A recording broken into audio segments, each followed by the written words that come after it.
Salut à tous, nouvelle vidéo dans la voiture. Aujourd'hui je vais vous parler de ce qu'il faut faire pour bien progresser en musculation. Des grands basiques, mais c'est important. Alors tout d'abord, je vois qu'il y a quelques nouveaux abonnés qui sont arrivés, ça fait plaisir, ça aide la chaîne. Et donc abonnez-vous si ce n'est pas encore fait, ça vous permettra de savoir toutes des prochaines vidéos. Alors en effet, qu'est-ce qu'il faut faire pour pouvoir progresser et évoluer en musculation? Eh bien tout simplement, la première chose c'est bateau. Mais c'est apprendre, il faut s'instruire. Pour ça, vous avez les magazines. Bon, c'est pas forcément l'idéal, mais maintenant vous avez Internet. Il y a beaucoup de choses sur Internet. Vous pouvez apprendre beaucoup de choses. Vous pouvez apprendre auprès des autres pratiquants de musculation qui ont beaucoup d'expérience. Vous pouvez apprendre, lire des bouquins. Il y en a beaucoup. La méthode de Lavier, les bouquins de Chris Bonnefond. Vous en avez beaucoup qui sont très bien, à la fois sur l'entraînement, sur la diététique qui va avec, la nutrition, etc. Donc il faut apprendre, c'est important.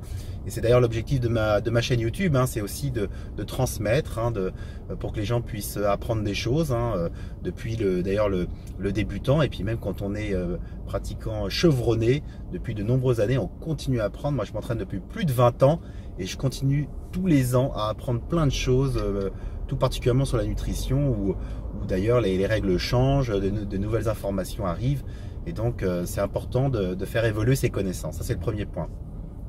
Le deuxième point qui est lié aussi à l'apprentissage, c'est que vous pouvez prendre un coach.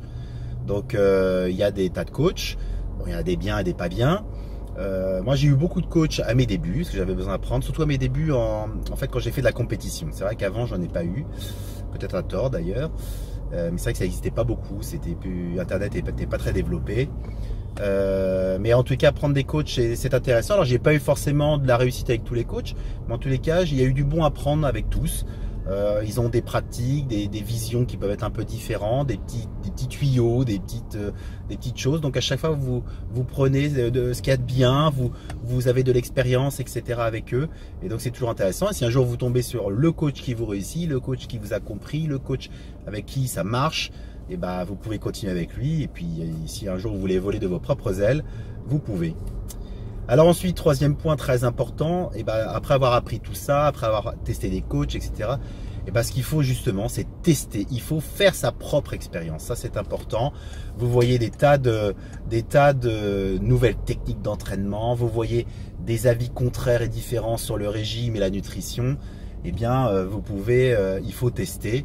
Il faut essayer les choses pour voir si ça vous réussit, pour voir si ça fonctionne sur vous, puisque encore une fois, je le répète, il y a des grandes bases au niveau de l'entraînement de musculation, il y a des grandes bases au niveau des principes de la nutrition, mais après il faut adapter tout ça à chacun, et on est tous différents et on réagit tous différemment à tout ça. Donc il faut se faire sa propre expérience. Et donc par rapport à tout ça, il faut aussi savoir faire le tri au niveau des conseils que vous obtenez autour de vous. Vous aurez toujours des tas de gens, bien pensants ou pas, qui auront envie de vous donner des conseils. Donc il peut y avoir des bons conseils, mais il peut y avoir aussi des conseils qui ne sont pas forcément bons, qui ne sont pas forcément adaptés à ce que vous êtes en train de faire. Et donc il faut savoir éventuellement écouter ces conseils, mais faire le tri dans votre démarche d'apprentissage et dans votre démarche de progression. Et puis chose très importante, je sais qu'on le dit souvent, mais il ne faut surtout pas écouter les critiques. Il y a les critiques évidemment négatives, qui ne sont pas constructives. Ça c'est important, il ne faut pas écouter. Vous aurez toujours autour de vous des gens qui vous diront, je ne sais pas, votre entraînement ça va pas, il n'est pas assez intense, tu fais pas du squat le cul par terre, tu tires pas comme il faut, on voit bien que tu fais trop de séries, trop de reps, tu pousses trop lourd. Bref, vous entendrez toujours ça. Donc il y a d'un côté les bons conseils, les conseils constructifs qu'il faut écouter, et puis donc faire le tri comme je vous l'ai dit, et puis il y a les critiques non constructives, les critiques des gens qui finalement peuvent éventuellement vous jalouser, mais éventuellement tout simplement parce qu'ils sont comme ça, parce qu'ils sont tout le temps négatifs, etc. Donc ça, il faut mettre ça de côté. Et puis le dernier point, très important, il faut aussi savoir se remettre en question. Ça c'est primordial, et donc ça nous renvoie au début de la vidéo. Et donc à chaque fois se remettre en question, c'est également réapprendre, continuer à s'instruire sur l'entraînement, sur la diététique, etc. Et donc c'est un processus continuel de progression systématique. Et c'est comme ça qu'au fil des années, on arrive à avoir plus de connaissances, à progresser. Même si on progresse tout petit peu. Moi, après 20 ans de musculation, je peux vous assurer que ma progression d'année après année, elle est extrêmement fine. Mais on améliore quelque chose, on améliore un entraînement, on arrive à mieux cibler un muscle qu'on avait du mal à cibler. Voilà, c'est évidemment plus 5 kilos chaque année de muscle, évidemment.